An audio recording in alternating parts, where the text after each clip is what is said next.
Hey guys, welcome to the stream. This is Ryan O'Loughlin. I've got Ryan Wolf with me.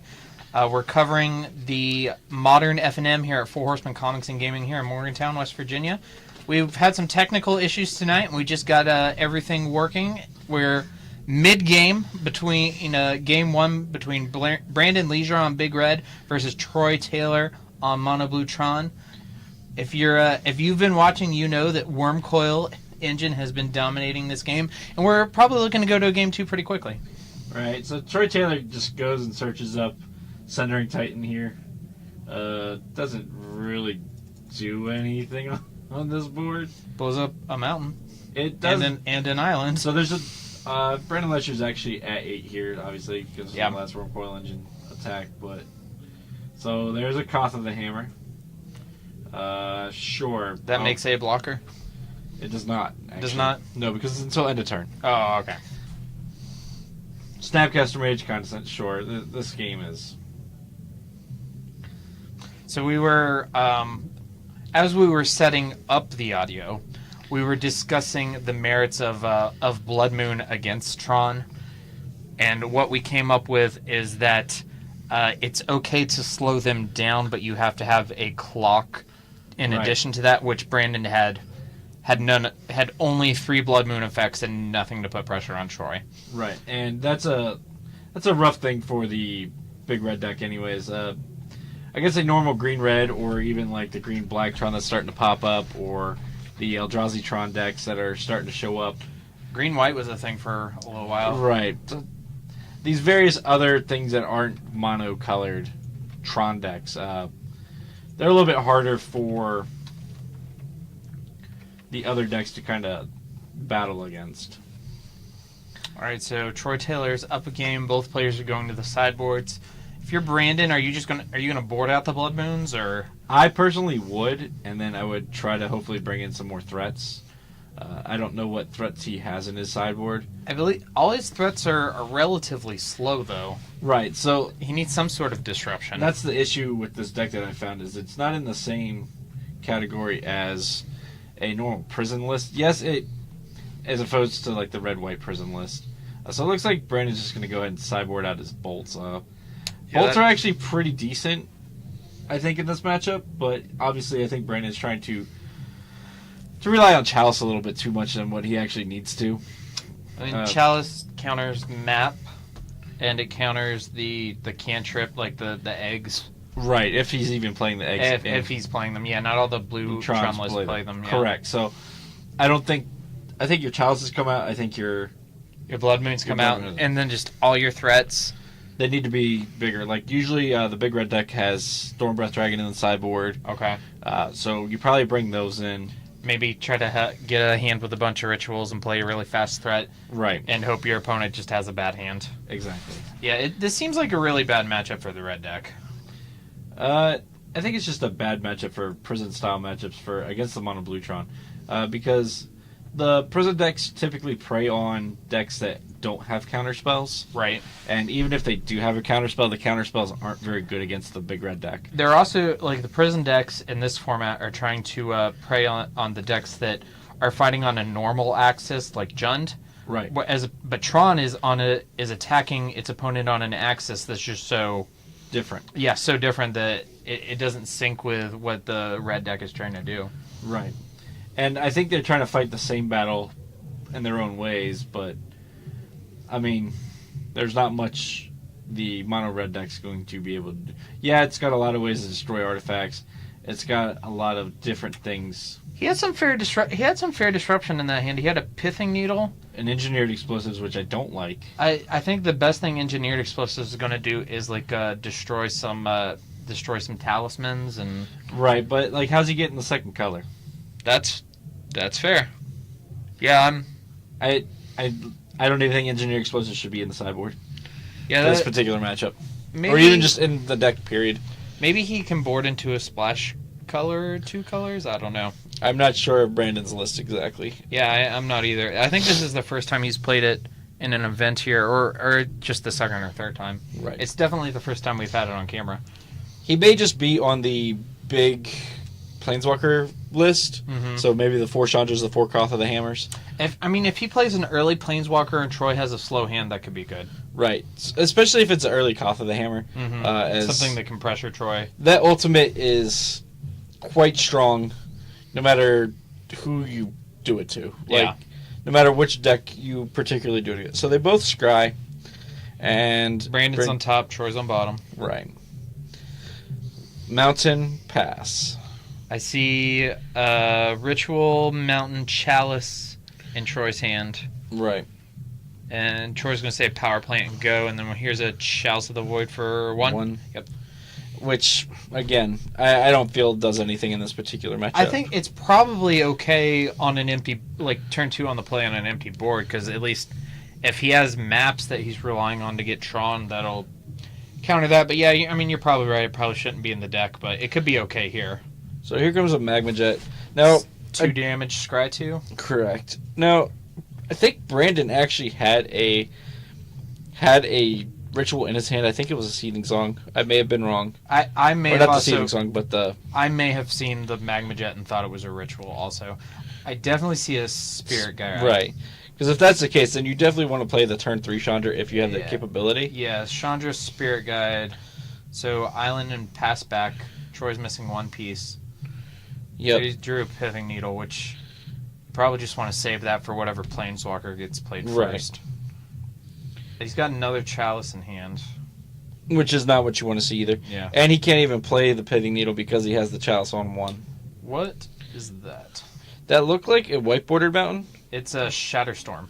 Okay. Which, again, probably not good here. Like, Not, I mean, but it could be good in the late game. And so Troy plays the Academy Ruins, and looks like we're going to be close to having... Troy looks like he's probably going to go for the Mindslaver lock here soon. He has Treasure Mage in his hand. Right, so he's probably leaving up the counterspell for the Chandra, which is fine. So here probably comes a Condescend. Nope, it resolves. So Brandon just goes ahead and reveals and deals 2 damage. I think that's the wrong play, personally. I think you just plus and add 2 mana to your mana pool, because obviously Brandon's saying that you can tell that he's missing land drops. So you don't want to have Chandra lose out on crucial land drops here early. And the 2 mana, like the 2 damage, I think is irrelevant. It's a slow clock. There's the ritual. Okay.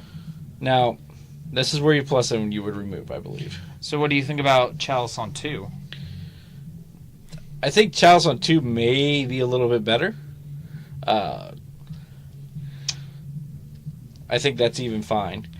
I think I'm more agreeing with you now on the Chalice on 1 as I'm realizing that Brandon can't play that Pithing Needle in his hand. Correct.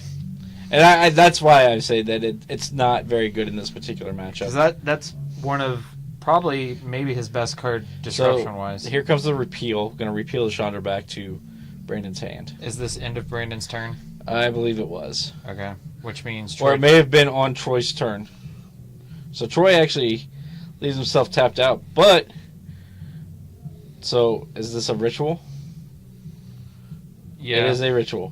Make 3 mana, go to 4 mana, play the Chandra. Start reticking back up.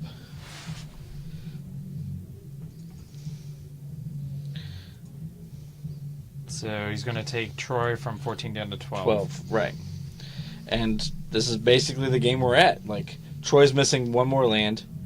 I think that he's just kind of saving that Treasure Mage to be able to... Try to play it in 1 turn, maybe. Right. Maybe play and activate the Mindslaver. So there's a Thirst for Knowledge. So he's going to draw 3 and then discard 2 unless he discards an artifact. Right. Looks like Troy just drew 2 lands. Probably the last 2 lands that he needed here. Card that was unrestricted in Vintage last year. Right. So he's going to discard Platinum Angel. Okay. Platinum Angel doesn't really matter here, because Chandra just shoots it. Yeah. So it looks like he's still 1 piece of Tron away. There's a Blood Moon. Now this is where you probably want to play your Blood Moon. Okay, so it looked... Oh, there was a discard. Okay, so you had to discard, that's all. Yep. So... Because now Because Troy has nothing in play, and it will... Now, this is, I think, where the mistake's going to happen, is I believe that Brandon probably should have just made 2 mana, and then that way, like, if he plays the Blood Moon out of his hand, he had access to protect against Condescend. Okay. But he's going to play it in Snaring Bridge off the top of his Right, deck. so... Which is going to get Condescend. Correct. Okay. Troy's going to scry off the Condescend, and One on top, top, one bottom. I believe he's put another Condescend on top. Mm-hmm. It seems like these counter spells are really strong in this matchup, especially with Brandon choked on mana the way he is. Right. And that comes back to that early mountain that he missed on. Yeah.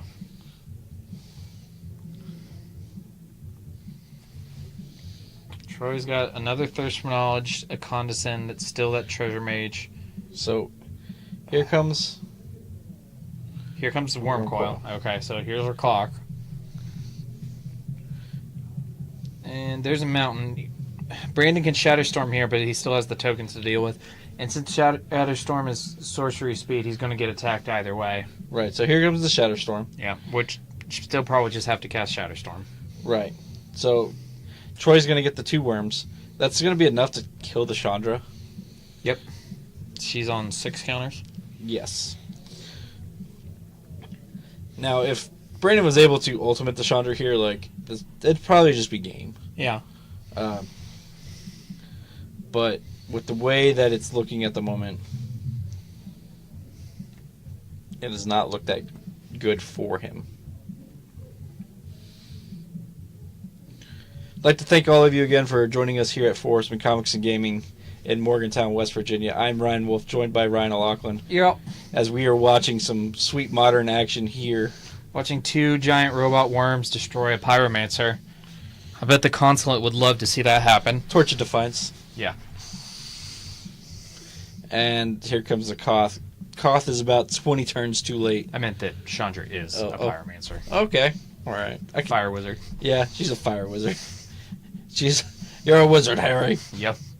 All right, Koth. Koth probably going to get remanded. Nope. There's a Condescend in his hand. And he's just tapping his mana. Yeah, that's the best choice for there.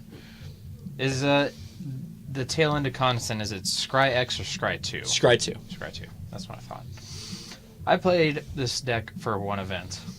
It was fun. Yeah, I think I lost to you playing it. Yeah, I think so.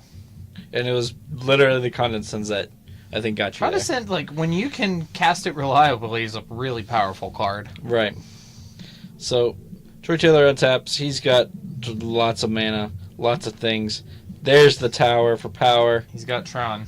He has assembled it. Looks like here, I guarantee here comes the Treasure Mage very, very soon. There's or you could just have Mindslaver. Or you just have the Mindslaver. Okay. He has the mana to crack it. Yep. And okay, so Brandon's just going to concede. So Troy Taylor 2-0 with Mono Blue Tron over Brandon Lasure. We're at less than 20 minutes in the match, so we're probably going to hop downstairs and try to get another round for you. Yeah. So we'll be right back. We're going to get you guys another game. Thank you again for tuning in.